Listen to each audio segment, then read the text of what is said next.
Magandang umaga po sa lahat. It's Monday, March 30, 2025. So, nandito po kami sa Kelsey Homes Muson. Nabasa ko po yung mga ibang comment po do sa vlog ko po about sa Kelsey Homes dito po sa Muson. Hindi ko po nasagot kasi gawa ng napaka-busy ko po. Doon po sa nagtatanong sino po ang agent ko po is si Miss Ana Escarlan. Yan, napakabait po na agent yan, saka napadaling kausap. So sa mga gustong alamin yung details sa contact number niya or or Facebook, pwede niyo po pwede po kayo mag-message po sa, o mag-comment, comment po kayo para ma-reply ko po kayo kaagad.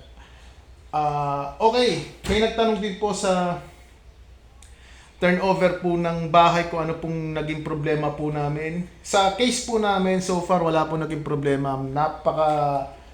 Ganda po ng pag-turnover sa amin. Ang gagawin na lang po namin is titirhan na lang. Yon, ganun po.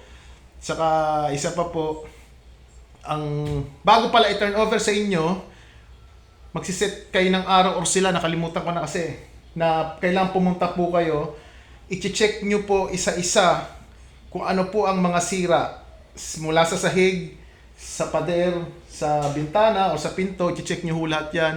Sa kuryente, i-check nyo lahat yan. Ngayon kung pag may nakita ho kayong sira, sasabihin nyo po doon sa taong taga Kelsey, nandun, kasama niya naman, nililista yan. Nililista nila kung anong sira para maayos nila. Saka, pinaka-importante po, i-check nyo rin kung may tulo yung bubong para maayos din po nila. Pero sa case po namin kasi nung nagpunta po kami doon, wala po siyang, hindi po umuulan Kaya nasa inyo na kung paano i-check nyo kung may tulo or wala yung bubong. Pero sa amin so far wala naman tulo yung bubong namin. Kaya pinaka-the best dyan, isa-isahin nyo po, i-check nyo yung mga sira. Busisiin mabuti. Yung sa amin, mga mild lang yung sira nun Tapos, meron ng Kelsey Homes na rules, na may mga rules sila rito, na basta malalaman yung mga rules nila na hindi mo pwedeng baguhin or hindi mo pwede, basta ganun, makakusap nyo sa opisina. Ang opisina naman malapit lang doon sa gate or rumekta na kayo doon sa gate. Yun, ganun. Ano pa ba? Ano pa bang mga natin? Yun. Tapos binigyan kami ng, yun, kwento ko lang, nung binigay na sa amin yung susi, tonto ako, ang daming susing binigay Tapos tumira na kami kaagad. Ganun. Sa naman, sa security rito, okay naman kasi doon parang nakikita ko doon sa gate, parang meron silang 3, 4 na security sila doon Ganun, may mga nag-ikot-ikot dito. Okay naman. Sa mga kapitbahay ko, wala rin naman mga problema. Mababait naman sila. Tapos, hindi siya bumabaha.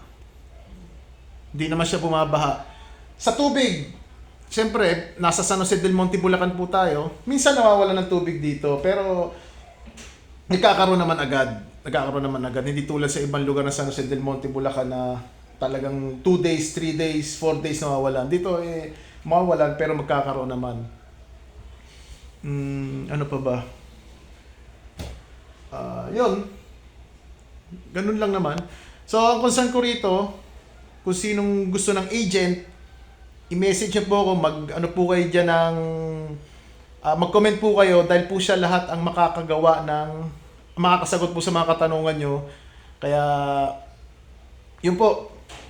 Yun lang, comment lang po, wala na po akong masabi. Kasi sa amin, napakaganda rito, napakaganda. Magandang unit, napakaganda. Sa nga pala kami, sa Silin kami. Silin yung napili namin na Basta kay Ma'am Ana Escarlan, doon na lang po kayo magtanong. Maraming salamat po. Sana yung ibang tanong po doon sa YouTube ko, nasagot ko po sa inyo. Saka follow nyo rin po ako sa Facebook kasi madalas po ako doon mag-upload sa Facebook page ko yung Ang Maglulupa, Kalonghe, Buboy. Yun po yung yung Facebook page ko. Okay, maraming salamat po.